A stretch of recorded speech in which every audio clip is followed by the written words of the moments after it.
इस वीडियो में आपको दर्शन करवाएंगे बाबा जलाधारी महादेव गुफा मंदिर के। नमस्कार। बाबा जलाधारी महादेव मंदिर वास्तव में एक विशाल गुफा है। विश्व प्रसिद्ध कांगड़ा घाटी के क्यारबा गांव में स्थित इस गुफा में भगवान शिव शिवलिंग के रूप में विद्यमान हैं।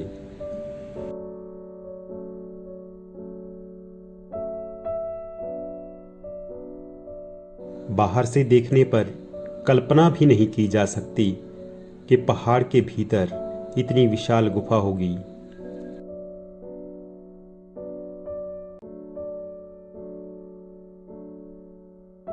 गुफा की विशालता का अंदाजा इस बात से लगाया जा सकता है कि सैकड़ों लोग एक साथ गुफा के अंदर दर्शन कर सकते हैं।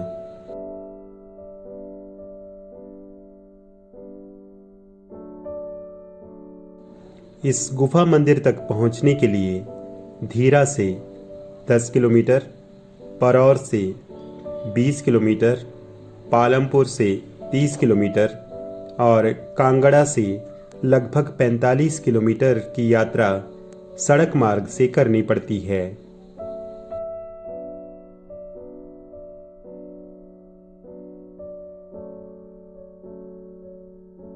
गुफा के भीतर छोटे छोटे मंदिर और मूर्तियां भी स्थापित की गई हैं।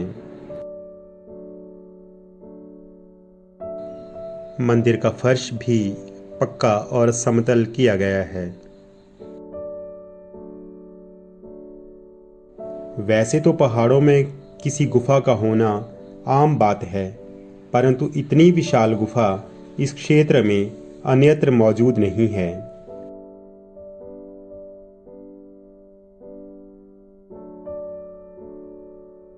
गुफा के अंतिम छोर पर पहुंचकर बाबा जलाधारी महादेव के शिवलिंग के दर्शन किए जा सकते हैं।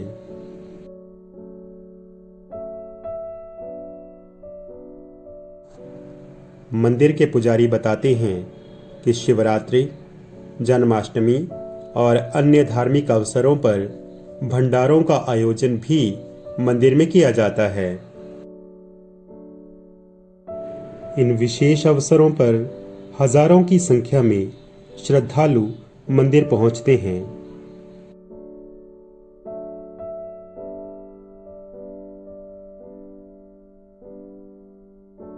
मंदिर समिति के अध्यक्ष कश्मीर सिंह के अनुसार इस गुफा मंदिर में सर्वप्रथम श्यामू नामक स्थानीय व्यक्ति ने पूजा अर्चना की थी।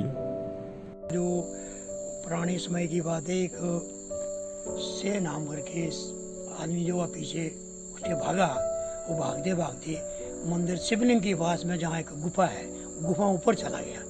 तो वहाँ क्या देखते हैं कि गुफा में भगवान शंकर जी पार्वती सहित विराजमान हैं। तो वो आदमी उसको शंकर जी ने थोड़ी विभूति दी और वो वहीं पर बैठा रहा। 4 साल बाद जब उसका चबर्ख हुआ तो भगवान ने बोला कि जाओ, तुम चले जाओ और मैं शिवलिंग के रूप में नीचे प्रकट हो जाऊंगा और मेरे ऊपर दूध की धारा बहती रहेगी और तुम उसकी रोज पूजा करना और किसी को बताना मत। अच्छा। और वो चला आया और ऊपर जाकर ये भीम टिल्ला नाम करके स्थान है। ये कहाँ?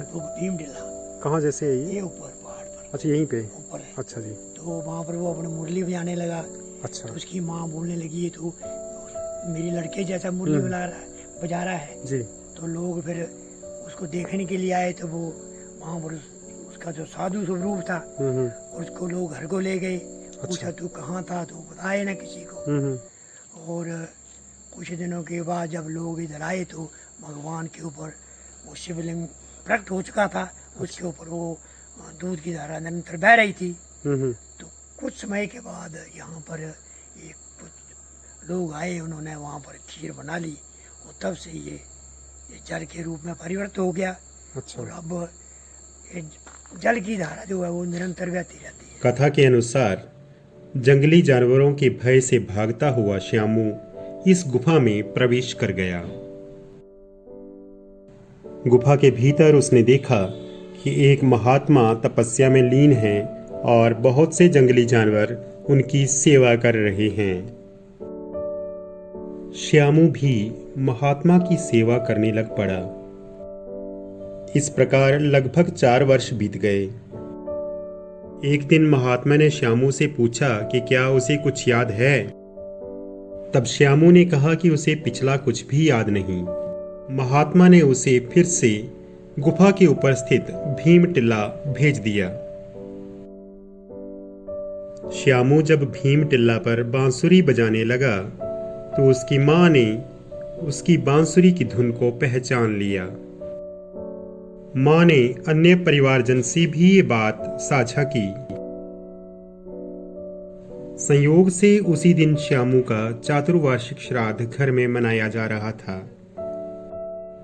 ऐसे में जब लोग श्यामू को घर लेकर पहुंचे तो सारा माहौल खुशनुमा हो गया।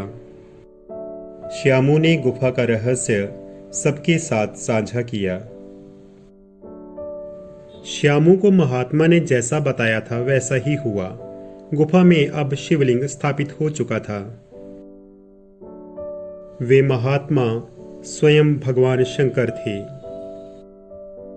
हरि ओम नमः शिवाय नमः शिवाय नमः शिवाय। जय भोलेनाथ। ये शिव शक्ति स्थान बाबा जलाधारी आदि काल से है। द्वापर युग में जब पांडव वनवास काल में उत्तराखंड की यात्रा पर आए उस समय उन्होंने इसका निर्माण किया। इससे पहले उन्होंने ज्वाला जी मंदिर का भवन बनाया, बैजनाथ में मंदिर का भवन बनाया, सिद्धरगंगा, भीम गोड्डा और ये जलाधारी, ये उनके नज़दीक के एरिए में उनकी पहचान के स्थान है। और तब से यहाँ पर ये पूजा अर्चना होती रही है और बहुत दूर से लोग आते हैं। ये जो साक्षात पिंडी है जिसके ऊपर आप ये देख रहे हैं जल गिर रहा है, ये कोई घड़ा गाकर नहीं रखे, कुदरती रूप से पांडवों को बनाया, उनके भक्ति का प्रमाण है। जो ये शिवलिंग साथ ये कह रहा है कि मैं खुद शंकर हूँ, जिसका साथ साथ ये प्रमाण है। पंडित जी के अनुसार गाय के थन जैसी ये आकृतियां जहां से जल गिरता है अपना आकार बढ़ाती रहती हैं।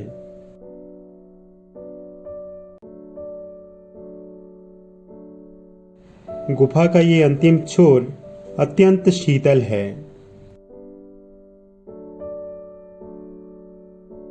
यहाँ पहुंचकर असीम आनंद की अनुभूति होती है।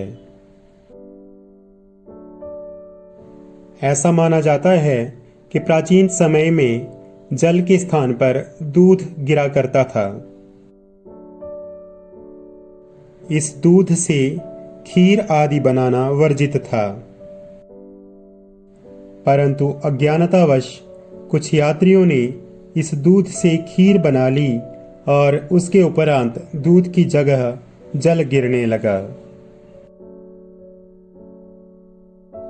तब से इस स्थान का नाम जलाधारी महादेव पड़ गया।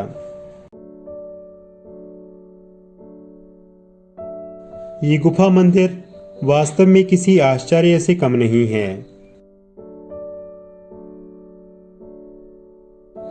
एक चट्टान के भीतर इतनी बड़ी गुफा और उसमें शिवलिंग के ऊपर प्राकृतिक रूप से गिरता हुआ जल वास्तव में आश्चर्य ही तो है।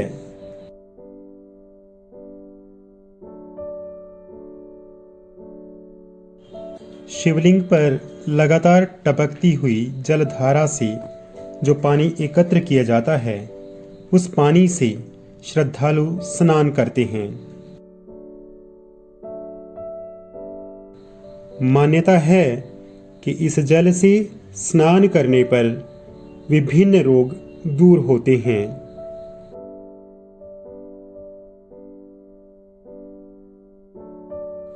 इस पवित्र भूमि को बारंबार प्रणाम है, जहाँ पर भगवान शंकर ने स्वयं महात्मा रूप में तपस्या की है।